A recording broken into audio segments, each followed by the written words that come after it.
귀한 예배로 나오신 성도님들을 주님의 이름으로 환영합니다. 우리 주님도 두 팔 벌려 우리를 환영하고 계신 줄 믿습니다. 이제 함께 예배합니다. 예배하는 사람은 영과 진리로 예배해야 합니다. 아멘.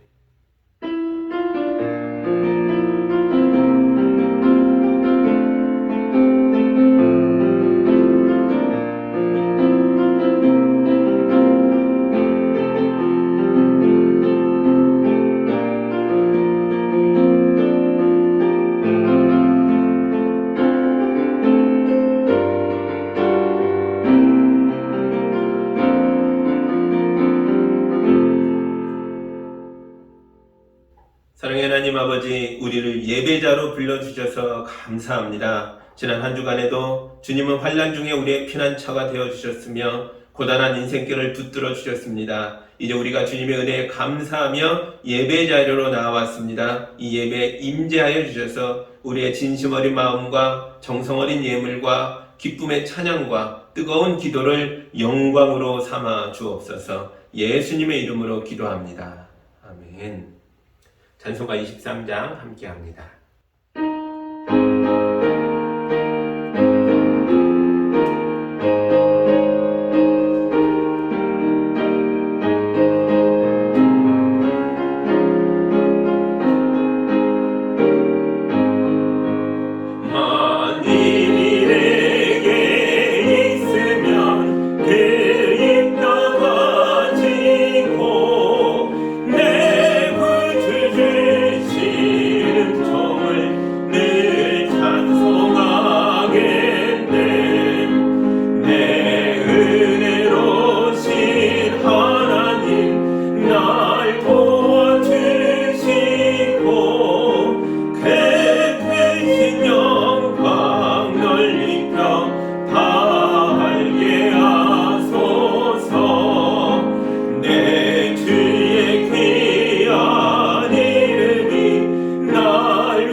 우리 한 주간의 삶을 돌아보며 예배자로 왔으나 온전하지 못했던 것들이 있다면 우리의 더럽혀진 것들을 다 고백하고 용서받는 기도를 함께 드리겠습니다.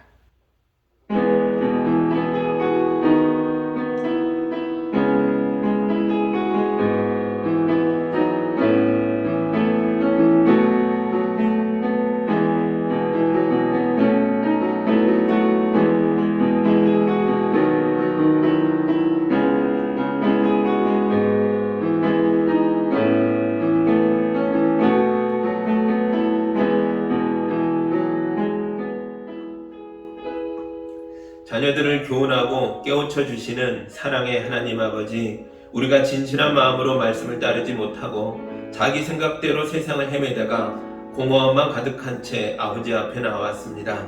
말씀을 보지 않으니 지혜가 부족해지고 기도를 하지 않으니 근심만 가득해지고 경건을 흉내만 내니 경건의 능력은 잃어버렸습니다. 믿음이 사라지니 아픔과 고통 속에서 신음소리만 낼 뿐 간절한 눈물도 없고 은혜도 메말라 버렸습니다. 주여, 우리 어리석음을 용서하여 주옵소서. 메마른 대지를 적시는 비처럼 풀잎에 내리는 이슬처럼 주님의 사랑과 은혜로 회개하는 영혼을 적셔 주옵소서. 예수님의 이름으로 기도하옵나이다. 아멘. 이제 우리 주님의 용서와 치유와 화해의 말씀을 들으시기 바랍니다.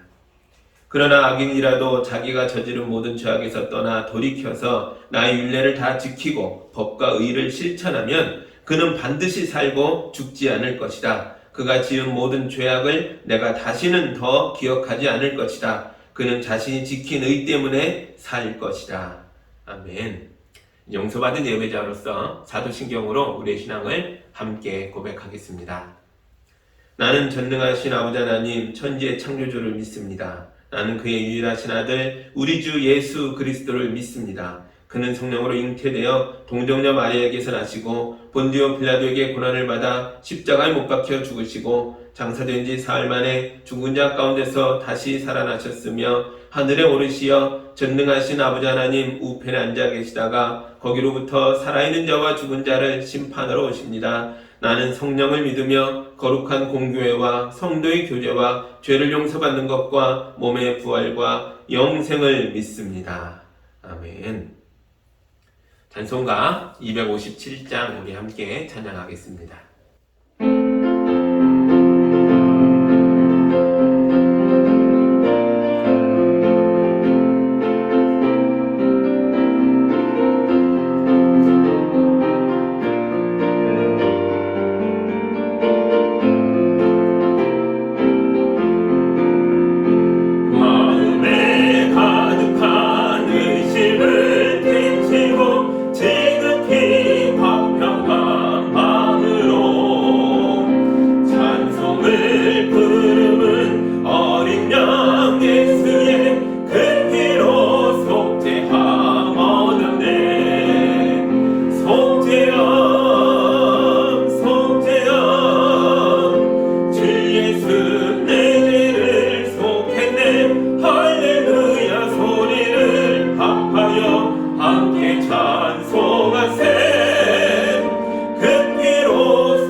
기도합니다.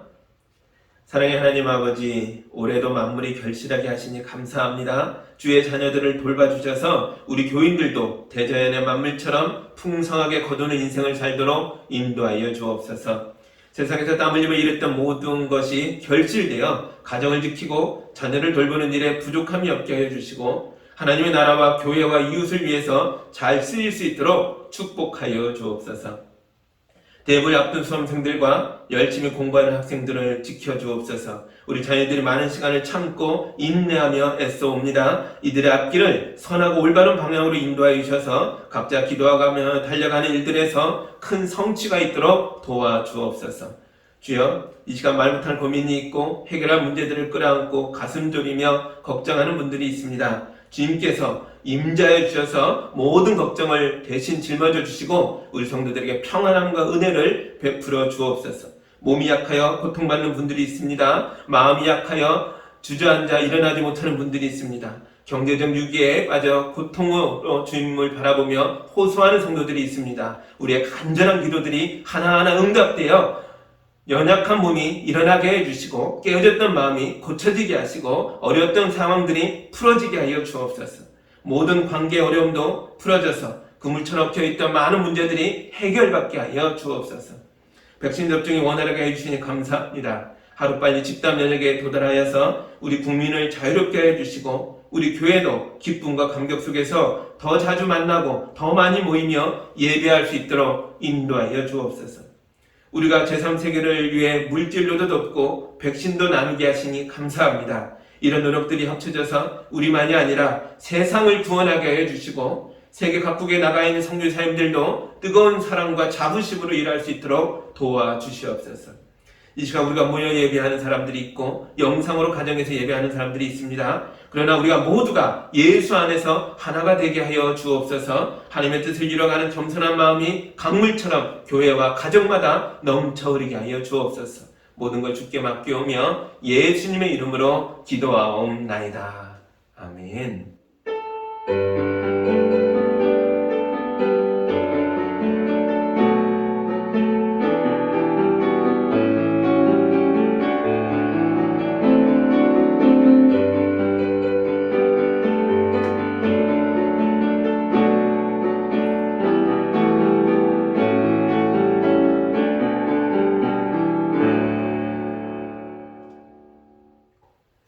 하나님의 말씀 같이 보겠습니다. 오늘 우리에게 주시는 주님의 말씀은 요한복음 18장 28절부터 40절까지의 말씀입니다. 하나님의 말씀을 봉독할 때 여러분도 함께 보시기 바랍니다. 사람들이 가야바의 집에서 총독 관저로 예수를 끌고 갔다. 때는 이른 아침이었다. 그들은 몸을 더럽히지 않고 유월절 음식을 먹기 위하여 관저 안에는 들어가지 않았다.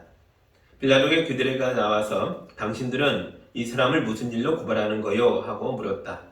그들이 빌라도에게 대답하였다. 이 사람이 악한 일을 하는 사람이 아니라면 우리가 총독님께 넘기지 않았을 것입니다. 빌라도가 그들에게 말하였다. 그를 데리고 가서 당신들의 법대로 재판하시오. 유대 사람들이 우리는 사람을 죽일 권한이 없습니다. 하고 대답하였다. 이렇게 하여 예수께서 자기가 어떠한 죽음으로 죽을 것인가를 암시하여 주신 말씀이 이루어졌다. 빌라도가 다시 관저 안으로 들어가 예수를 불러내서 물었다. 당신 유대 사람들의 왕이요? 예수께서 대답하셨다. 당신이 하는 그 말은 당신의 생각에서 나온 것이요 그렇지 않으면 나에 관하여 다른 사람들이 말하여 준 것이요. 빌라도가 말하였다. 내가 유대 사람이란 말이요? 당신의 동족과 대제사장들이 당신을 나에게 넘겨주었소. 당신은 무슨 일을 하였소? 예수께서 대답하셨다. 내 나라는 이 세상에 속한 것이 아니요 나의 나라가 세상에 속한 것이라면 나의 부하들이 싸워서 나를 유대 사람들의 손에 넘어가지 않게 하였을 것이요 그러나 사실로 내 나라는 이 세상에 속한 것이 아니요. 빌라도가 예수께 물었다. 그러면 당신은 왕이요? 예수께서 대답하셨다. 당신이 말한 대로 나는 왕이요. 나는 진리를 증언하기 위하여 태어났으며 진리를 증언하기 위하여 세상에 왔소. 진리에 속한 사람은 누구나 내가 하는 말을 듣소. 빌라도가 예수께 진리가 무엇이요? 하고 물었다.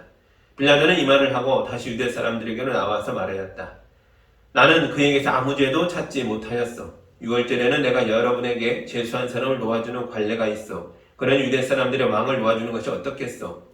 그들은 다시 큰 소리로 그 사람이 아니요 바라바를 놓아주시오 하고 외쳤다. 바라바는 강도였다. 아멘. 잠깐 기도합니다. 하나님 감사합니다.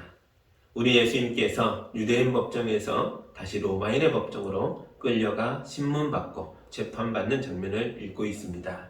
이 모든 것들은 어거지로 이루어지는 일이지만 사실 주님이 허락하셨고 이 모든 걸 통해 하나님의 의로움을 이루기 위함이었고 또한 예언하신 대로 우리를 위하여 십자가의 죽음의 길을 걷기 위함이었음을 발견합니다.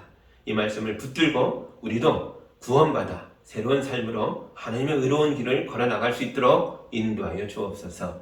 예수님의 이름으로 기도합니다. 아멘. 지난주에 우리는 유대인의 법정에 서신 예수님을 보았습니다.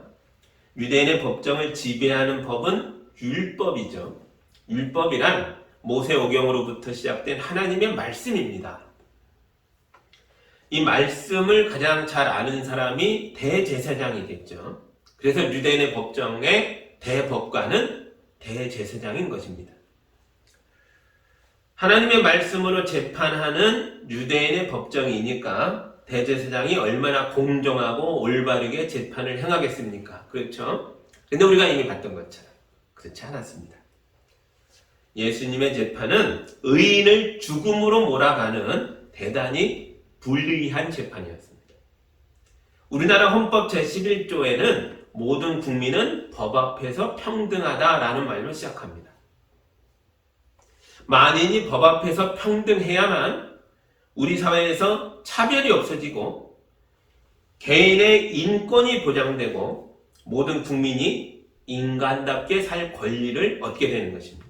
그렇지 않습니까? 평등해야만, 법 앞에 평등해야만 부자든 가난한 사람이든 권력자든 힘이 없는 사람이든 법 앞에서 자유로워지고 개인의 인격과 권리를 누릴 수 있게 되는 것이죠.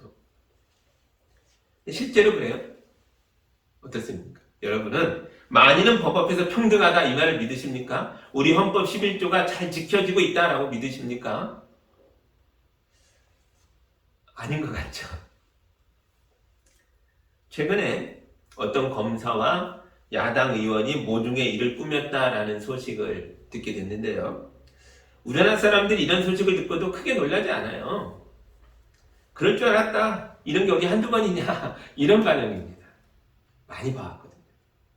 얼마 전에 또 대법원 원장이 판결을 굳게 하는 그런 일들을 벌였다 하는 것도 드러났었죠. 대한민국의 법은 세상에서 가장 훌륭한 법이라는 소리를 듣고 있지만 이런 법에도 약점이 있었습니다. 써있는 글에 약점이 있는 것이 아니고요. 법을 집행하는 인간들에게 약점이 있는 거죠.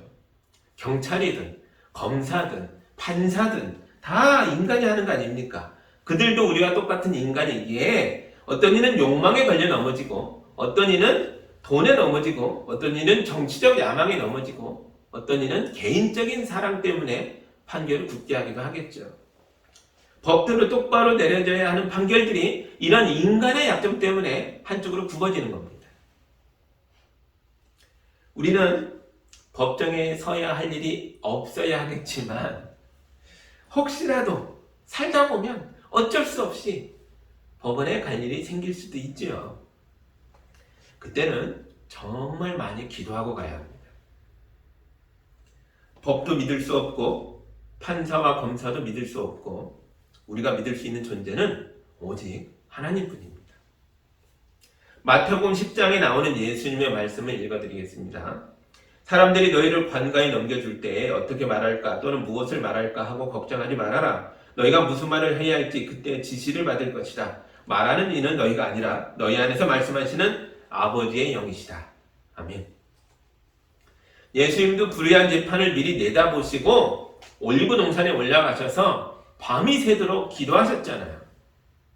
이런 다가오는 재판들을 예수님은 기도로 준비하셨습니다. 그리고 이 기도의 힘을 힘입어서 십자가의 길을 굳건하게 걸어 나가셨습니다. 그러니까 우리도 하나님의 도움을 바라며 열심히 기도해야 합니다. 기도 없이 상식 가지고 되는 것들이 아닙니다. 법이 있으니까 법대로 되겠지. 그렇지 않습니다. 하나님께서 도우셔서 이것을 집행할 모든 사람들의 마음을 올바르게 인도해 달라고 기도해야 합니다. 꼭 재판만이 아니죠. 이번 추석에 가족 모임에 가시면서 기도하고 가셨습니까? 가족이라고 항상 좋은 말만 하지 않잖아요.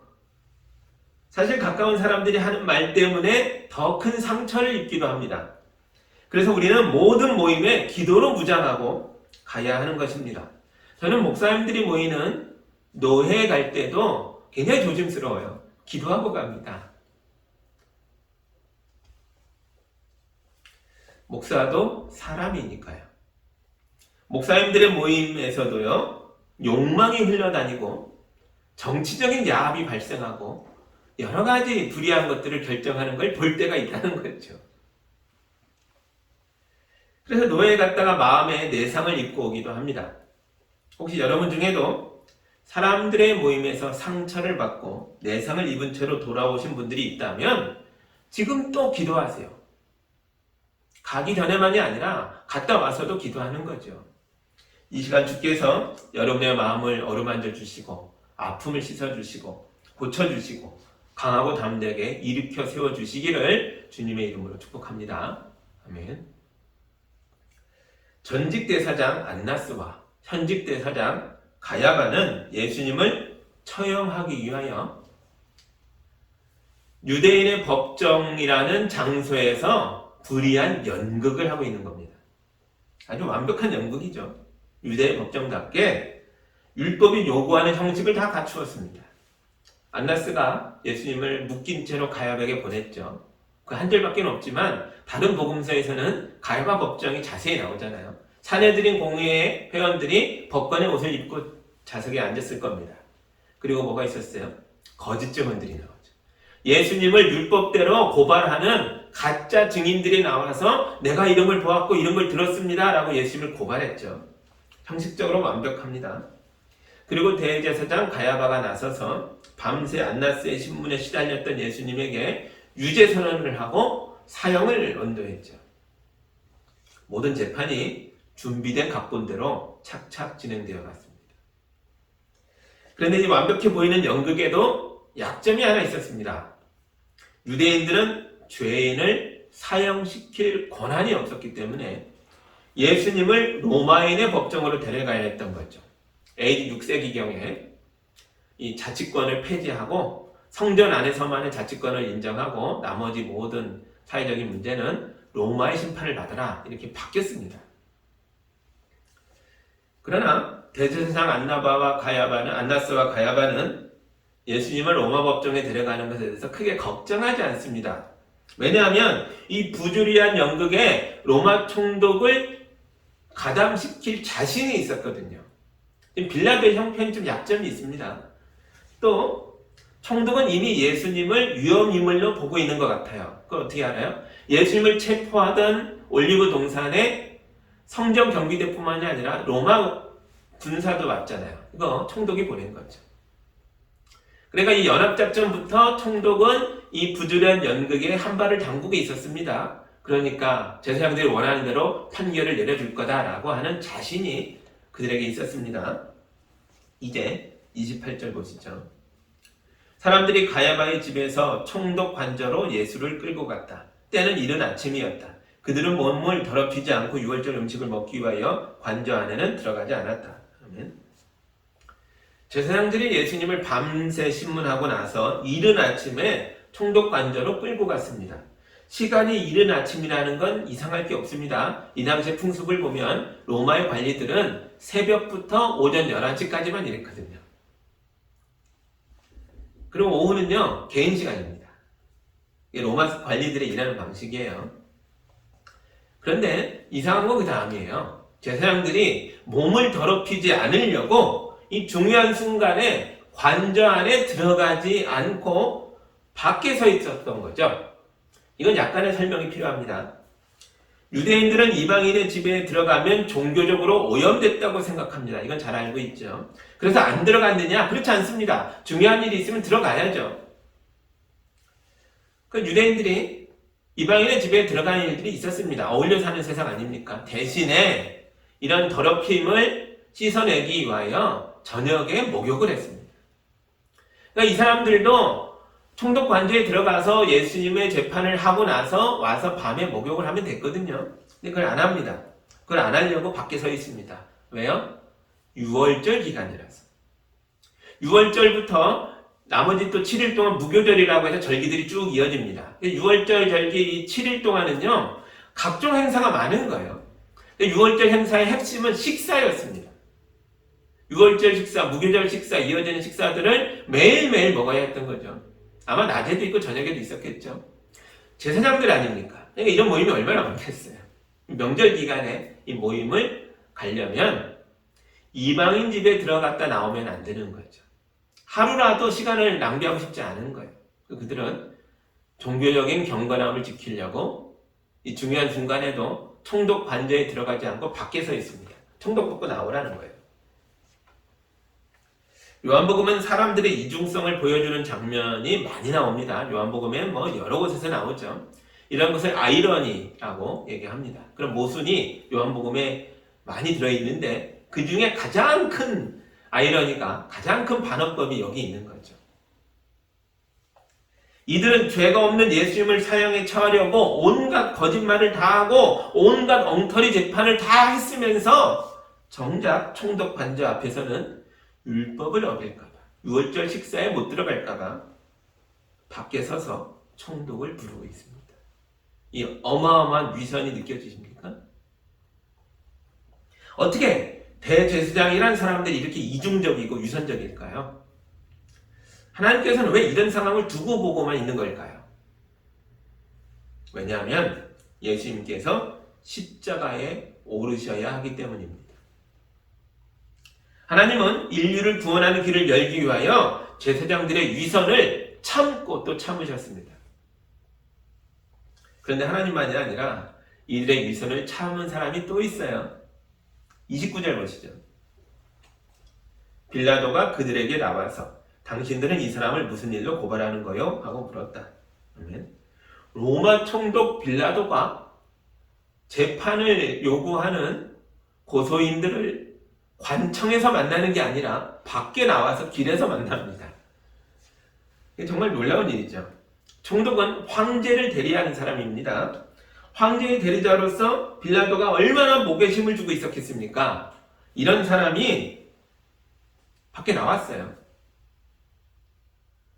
역사의 기록들을 보면 로마의 역사가가 빌라도를 평한 내용이 있습니다. 거기에 보면 빌라도는 허영심이 있고 모욕을 당하면 잔인하게 복수하는 사람으로 평해져 있습니다.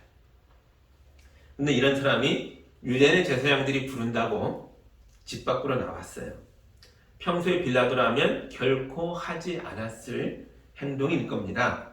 그런데 그가 순순히 밖에 나와서 제사장들을 만났던 건 그럴 수밖에 없는 이유가 있었겠죠. 물론 6월절 기간이니까 빌라도가 제사장들의 체면을 특별히 헤아려 준 거일 수도 있죠. 그러나 학자들의 연구에 의하면 그것보다 더 중요한 이유가 빌라도에게 있었던 것 같습니다. 빌라도는 AD 26년에 티베리우스 황제로부터 로마로부터 출발해서 유대 총독으로 임명을 받습니다. 그리고 10년 동안 통치를 합니다. AD 26년부터 AD 37년까지 10년간 유대의 총독으로 있게 되는데요. 그가 유대 총독으로 임명받을 때는 티베리우스 황제의 신임뿐만 아니라 다른 누군가의 큰 도움을 많이 받게 됩니다. 그 사람이 누구냐? 황제의 근위대 사령관인 세자누스라는 사람입니다. 이 세자누스는 빌라도의 강력한 멘토고 후견인이었습니다.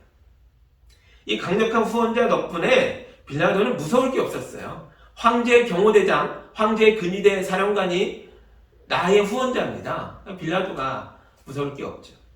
그런데 이 강력했던 후원자 세자누스가 AD 31년경에 갑자기 죽습니다. 빌라도가 끈 떨이는 연 같은 신세가 된 거죠. 이때부터 빌라도는 주변의 눈치를 살피면서 대단히 신중하게 행동하게 된 것 같습니다. 그 학자들이 고무렵일 것 같다라고 추측하는 거죠. 유대인 제사장들이 밖으로 불러내도 그래 알았다라고 순순히 나갈 만큼 그가 신중해졌습니다. 그래도 기분이 나쁘긴 했겠죠. 빌라도는 상한 감정을 꾹 누른 채 유대인들이 원하는 대로 이 부조리한 연극의 마지막 부분을 연기해주기 시작합니다. 당신들은 이 사람을 무슨 일로 고발하는 것이요? 이게 빌라도의 첫 대사입니다. 총독이 이 대사를 해주어야만 비로소 로마인의 법정이 열리게 되는 거죠. 무슨 일로 고발하는 것이요? 이 말로 법정이 땅땅땅 시작된 겁니다. 총독이 약속된 제사를 쳐주니까 대제사장 무리가 신이 나서 이 연극을 이어갑니다. 30절입니다. 그들이 빌라도에게 대답하였다. 이 사람이 악한 일을 하는 사람이 아니라면 우리가 총독님께 넘기지 않았을 것입니다. 이런 얘기예요. 나쁜 사람이 아니면 잡아왔겠습니까? 이게 무슨 말이죠? 굉장히 흐릿한 말입니다. 이런 죄 때문에 데려왔다. 이 사람은 이런 일을 행한 악한 사람이다. 그렇게 말하지 않습니다. 뭔가 죄가 있어서 데려왔지 않겠습니까? 이런 식으로 말하고 있습니다. 이때 이 눈치 빠른 빌라도는 이미 이 사람들이 예수님을 죽일 죄와 또는 그것에 대한 증거 없이 왔구나 하는 걸 간파해버립니다. 유대인의 법정은 율법이 다스리는 곳이죠. 그럼 로마인의 법정은 뭐가 다스리겠어요? 로마의 법이죠. 로마의 법은 법전이 있는 거죠. 기록된 문서대로 매뉴얼대로 재판하게 되어 있었습니다. 물론 공정한 재판의 자리는 아닙니다. 로마의 법전에 보면 로마 시민을 다룰 땐 어떻게 다루라, 로마 시민이 아는 식민지 사람들을 다룰 땐 어떻게 하라, 법이 구분되어 있습니다. 모든 사람이 인권을 보호하진 않습니다. 어쨌든 간에 써 있다는 거죠. 써 있는 대로 해야 합니다. 그래서 바울이 로마 시민권자인데 재판 없이 감옥에 가고 매질을 당한 것 때문에 나중에 로마 시민권자는 걸 알고 관리들이 벌벌벌 떨며 바로 앞에 무릎 꿇고 제발 비밀을 지켜달라고 비는 장면이 사도행전에 나오죠. 법대로 안 하면 관리라도 문책을 당하는 거기 때문에 그렇습니다. 그러니까 빌라도의 법정은 법대로 진행되어야 합니다. 이게 로마인의 법정입니다. 그런데 대제사장 무리가 예수님의 범죄 사항에 대해서 제대로 설명하지 못하고 있다는 거죠.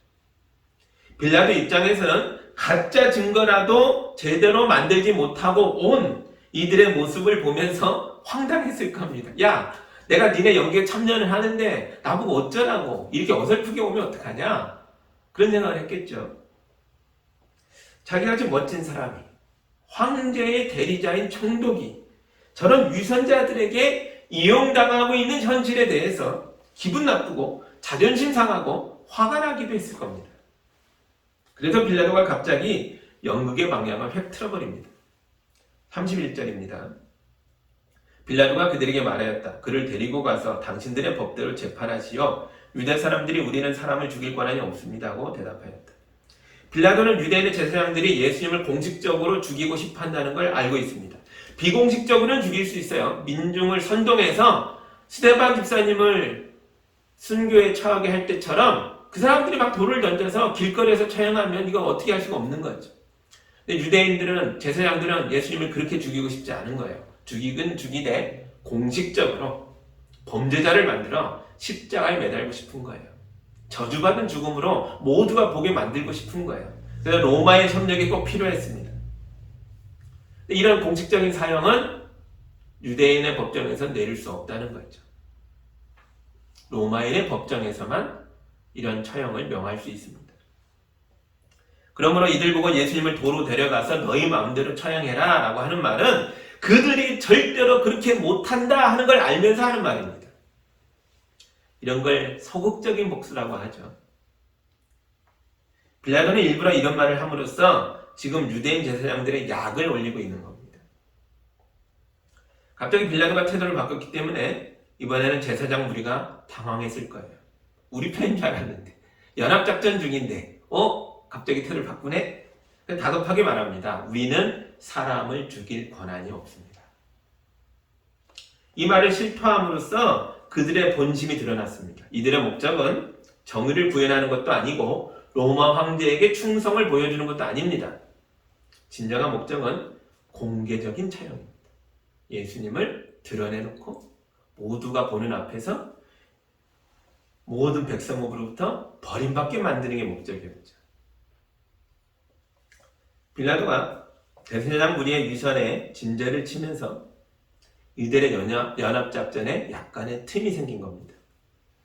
근데 여러분, 이 벌어진 약간의 틈이요, 빌라도에게는 구원받을 기회였습니다.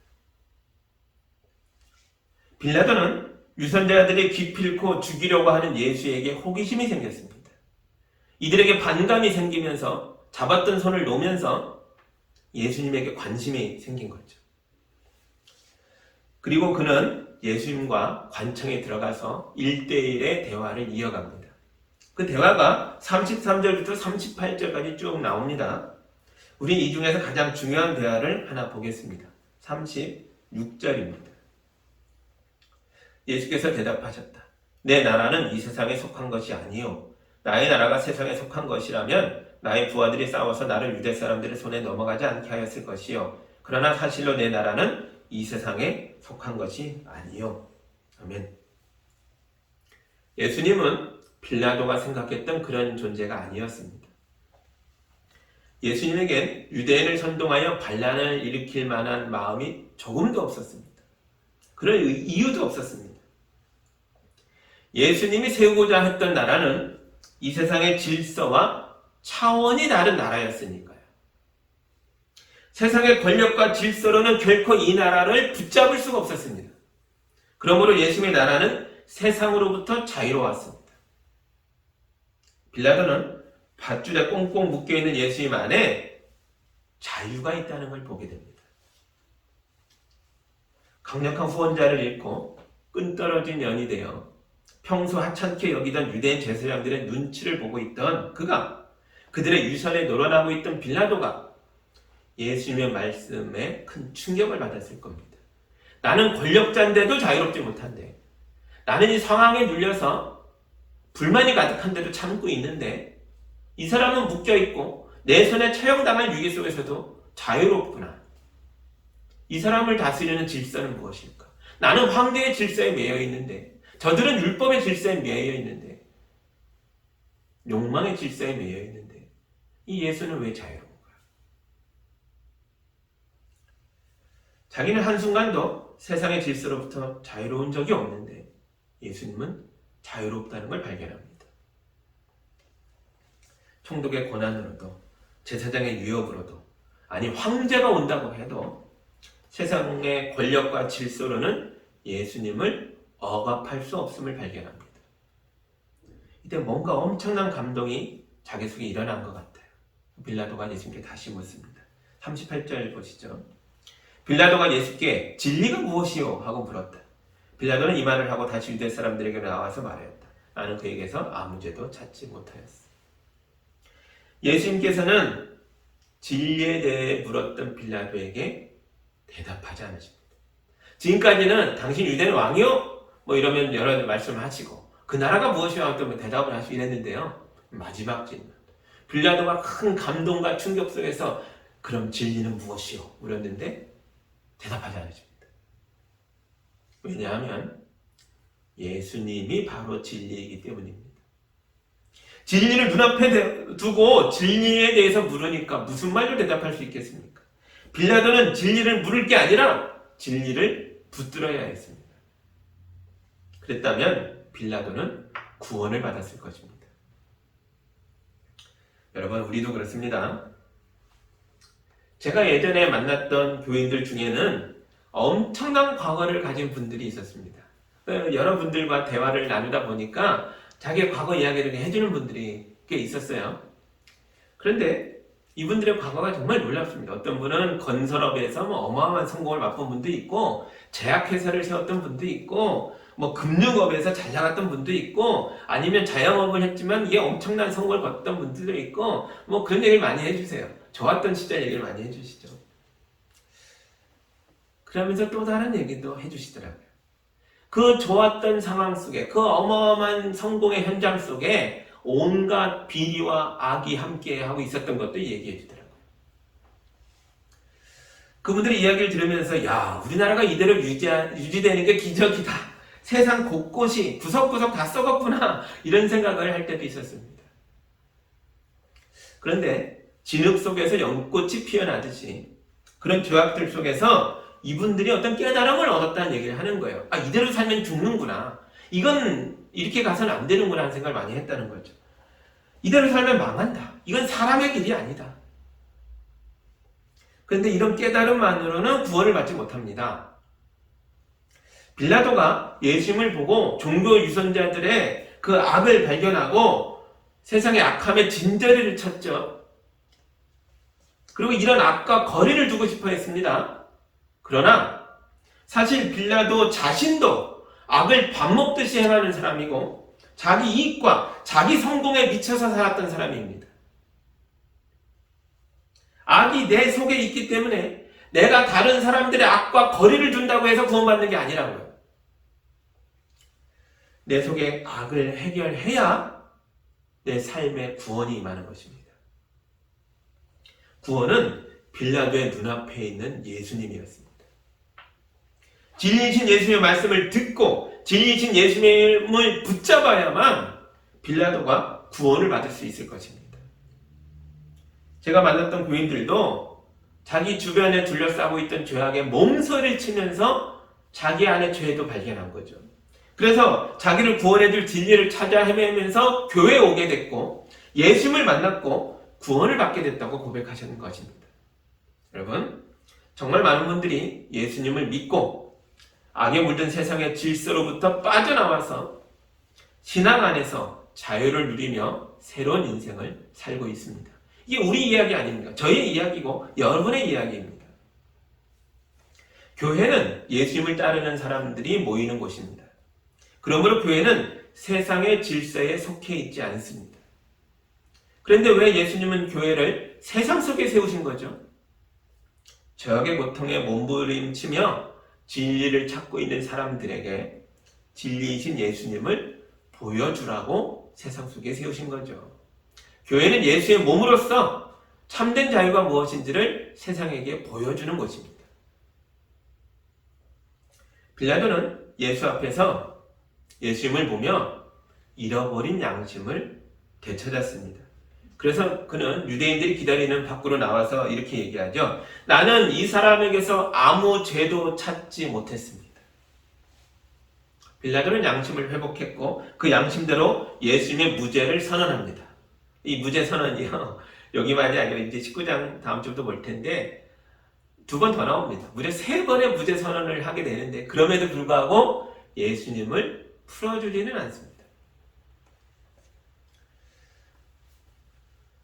그는 로마의 법관으로서 법대로 예수님을 풀어줘야 했습니다. 근데 하지 않아요. 39절 보시죠. 6월절에는 내가 여러분에게 죄수한 사람을 놓아주는 관례가 있어. 그러니 유대 사람들의 왕을 놓아주는 것이 어떻겠소? 이 타협입니다. 빌라도는 자기 권한으로 풀어줄 수 있으나 그러면 원망을 듣고 비난을 살게 걱정되는 거죠. 자기 자리가 위태로운데 이 대제사장들이 이렇게 고개 숙이고 와서 부탁하는데 이걸 안 들어주는 것에 대한 부담이 있는 거죠. 빌라도가 권면을 하는 거예요. 6월절에는 내가 여러분에게 죄수한 사람을 풀어주는 관례가 있으니 그 관례대로 당신들의 왕인 이 사람을 풀어주겠어. 이렇게 말합니다. 근데 이 타협의 말들을 보면요, 자세히 보면 타협보단 협박과 조롱을 발견합니다. 첫째, 내가 죄수를 놓아주는 관례가 있다. 이게 뭐예요? 그 권한이 나에게 있다. 내가 청독 아니냐? 내가 사람을 사형에 처할 수도 있지만 이 사람을 놓아줄 권리가 나에게 있다. 알지? 내가 이런 권세자인 거 알지? 이 말이에요. 협박이죠. 그리고 뭐래요? 예수님을 고발자들 앞에서 너희의 왕, 유대 사람들의 왕이라고 부릅니다. 이건 조롱입니다. 협박과 조롱, 이게 빌라도가 세상을 통치하던 도구였습니다. 이게 그들의 질서였던 거죠. 이게 통치 도구예요. 권력으로 협박하거나 또는 그의 인격을 모독하며 조롱함으로써 서로 견제하며 조종하는 방식으로 정치를 해온 거죠. 예수님을 보며 그의 양심이 깨어났지만 안타깝게도 빌라도는 양심을 따르지 않고 자기에게 익숙한 과거의 도구들을 다시 꺼내놓죠. 그런데 이건 하나님의 법이 아니며 세상의 질서일 뿐입니다. 과거엔 통했겠지만 하나님 앞에서는 이렇게 해서는 안 됐죠. 이걸로 문제를 해결할 수 없습니다. 40절 보시죠.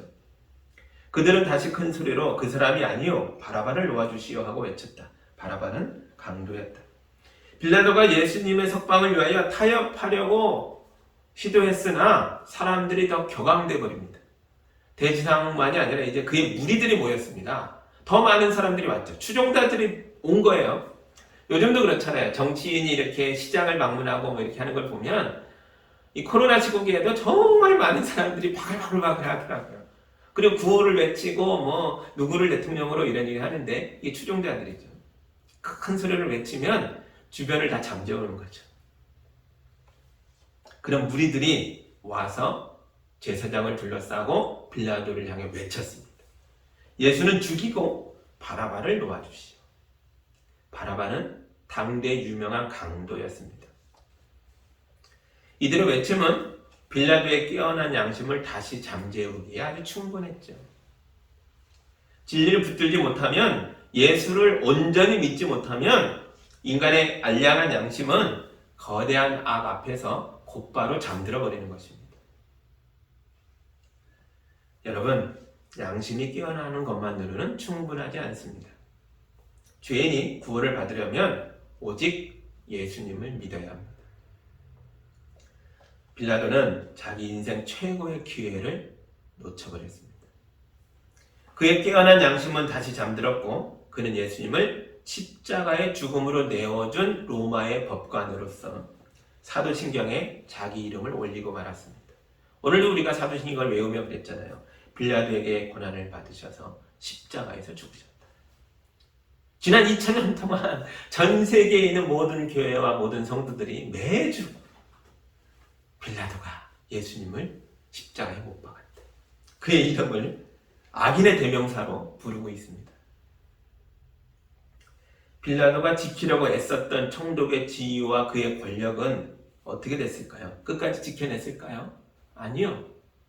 성경은 안 나오나 실제 역사의 기록들을 보면 빌라도는 몇 년 못 가 파면을 당합니다. 그는 모든 권력을 잃고 로마로 소환되어서 쓸쓸하게 말년을 보내게 됩니다. 여러분, 우리 예수님이 유대인 법정과 로마인의 법정에 다 서셨습니다. 유대인의 법정과 로마인의 법정이 예수님을 죄인으로 만들어서 십자가에 매달아서 처형해버렸습니다. 그러나 우리 예수님은 유대인의 율법으로도 로마인의 법전으로도 붙잡을 수 없는, 제어할 수 없는 하나님의 아들이셨습니다. 죽음마저도 예수님을 붙들 수가 없었습니다. 예수님은 죽음을 이기고 부활하셔서 하늘에 오르셨고, 세상의 모든 살아있는 자와 죽은 자를 심판하는 자로서 우리에게 다시 오실 것입니다. 사도신경에서 우리가 매주 이거 함께 고백하지 않습니까? 하늘에 오르사 이제 산자와 죽은 자를 심판하는 법관으로서 우리에게 오실 것입니다. 유대 제사장들과 로마의 빌라도와 심지어 로마의 황제도 모두 하나님의 최후의 심판대 앞에 서게 될 것입니다. 우리 모두가 최후의 심판대 앞에 서게 될 것입니다. 그곳에 누가 있어요? 우리의 재판장이신 예수님이 계시는 거죠. 그때 우리는 세상의 모든 억압을 벗어버리고 참 자유를 누리게 될 것입니다. 왜요? 우린 예수의 사람들이니까요. 우린 하나님의 나라의 자유를 누리게 될 것입니다. 예수님께서 약속하셨어요. 나중에 누릴 것이 아니라 세상의 질서의 억압 속에 있는 지금 이 현장, 이 자리에서도 누릴 것이다. 하나님의 나라가 이미 너희에게 임하였다. 예수님은 이 자유를 우리에게 주시는 분이십니다. 진리를 알지니 진리가 너희를 자유케 하리라. 빌라도가 물었던 그 진리가 무엇입니까? 물었던 그 진리입니다. 예수님이 이미 대답하셨죠. 진리를 알지니 진리가 너희를 자유롭게 하리라. 우리 교회의 모토 아닙니까? 여러분, 진리이신 예수님을 붙잡으십시오. 세상에 그 무엇이 여러분을 억압하고 있다 할지라도 예수의 사람은 자유를 누리게 됩니다. 이 진리가 여러분을 자유롭게 할 것입니다. 예수 안에서 참 자유를 누리는 예수한교회 성도들이 다 되기를 주님의 이름으로 축복합니다. 아멘. 함께 기도합니다. 사랑의 하나님 아버지, 감사합니다. 우리 예수님이 그 죽음의 심판대 앞에서도 자유로우셨던 걸 봅니다. 담대하게 십자가의 길을 걸어가심으로, 말씀하신 대로 높이 들리심으로 그 자유를 우리에게도 나눠주셔서 감사합니다. 주님, 이제 세상의 억압 속에서 우리가 숨고 두근거리는 가슴 부여안고 쪼그라들어 사는 것이 아니라 예수님처럼 가슴을 펴고 하나님 나라의 백성으로, 하나님 법에 속한 자로 담대하게 살아갈 수 있도록 인도하여 주옵소서. 참 자유를 누리며 은혜를 나누며 거룩한 삶을 살 수 있도록 우리 성도들을 세워 주시옵소서. 그 무엇으로도 성도들이 억압받지 않도록 주님이 지켜 주옵소서. 예수님의 이름으로 기도하옵나이다. 아멘.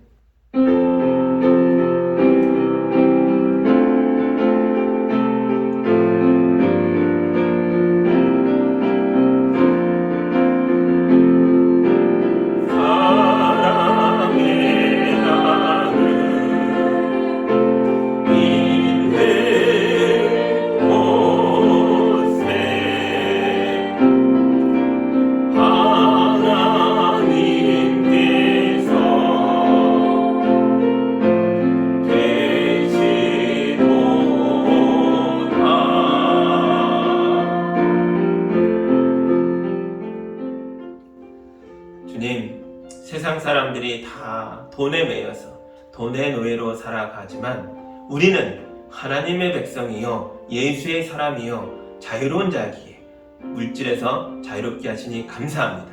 우리가 우리의 소득의 10의 1조를 거룩하게 구별하여 물질의 종이 아님을 고백합니다. 이 귀한 예물을 통해 주께 영광이 되게 하여 주시고 온 세상을 구원하는 하나님의 은혜가 되게 하여 주옵소서. 우리가 여러 가지 감사 제목이 있을 때마다 기뻐하며 주님 앞에 예물을 올려드렸습니다. 귀한 예물을 통해서 이 기쁨이 우리만의 것이 아니라 다른 사람들에게도 나누어지는 하나님의 은혜가 되게 하여 주옵소서. 우리가 간절한 기도 제목이 있을 때에 예물을 통해 고백하며 주님께 부탁을 했습니다. 주님께서 우리의 간절한 기도에 응답하셔서 우리 성도들이 이 땅의 그 무엇에도 매이지 않고 참된 자유 속에서 진리의 종으로서 예수의 사람으로서 살아갈 수 있도록 축복하여 주시옵소서. 주님, 우리 성도들 가운데 병약한 분들도 있습니다. 거룩한 손을 펼치셔서 우리 성도들 병에서 자유케 하여 주시옵소서. 삶의 모든 여건에서 풀어 주옵소서. 그래서 기뻐하며 함께 모여 예배할 수 있도록 인도하여 주옵소서. 예수님의 이름으로 기도하옵나이다. 아멘.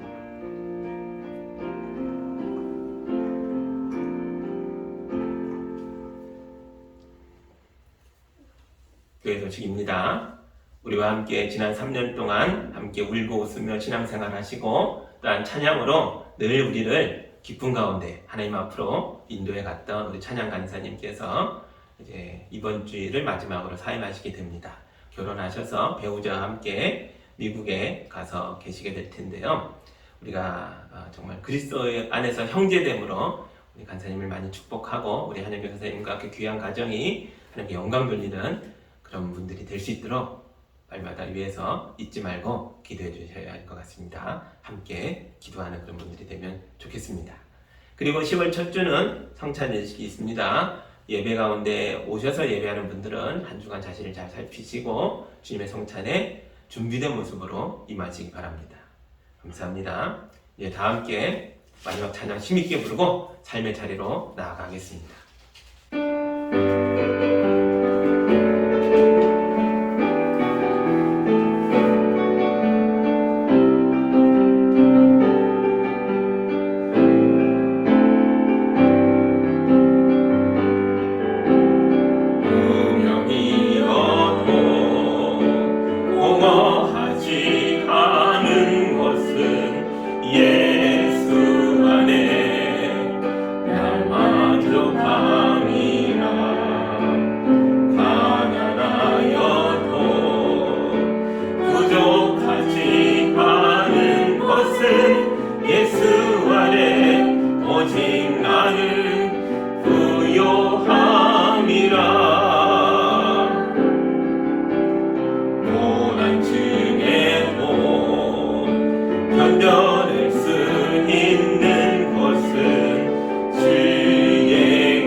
예수로 충만하네.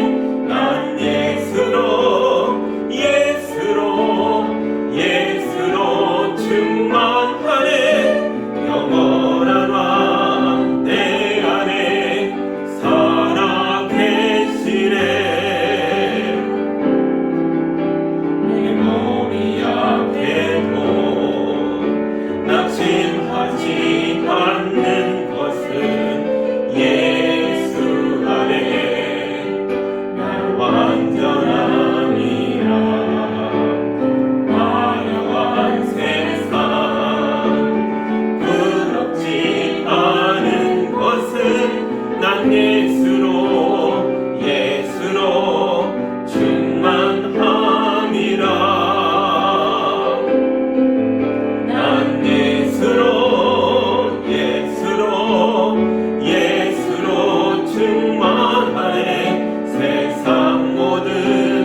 모든 수작과 억압과 부정의함 속에서도 담대하게 자유로운 가운데 우리를 구원하기 위하여 십자가의 길을 오르셨던 예수 그리스도의 은혜와 그 예수님을 내어주신 하나님의 사랑과 예수님을 믿도록 인도하시는 성령님의 교통하심이 십자가를 바라보는 성도들의 가정과 삶의 모든 영역 위에 이제로부터 영원까지 함께하기를 간절히 축원하옵나이다.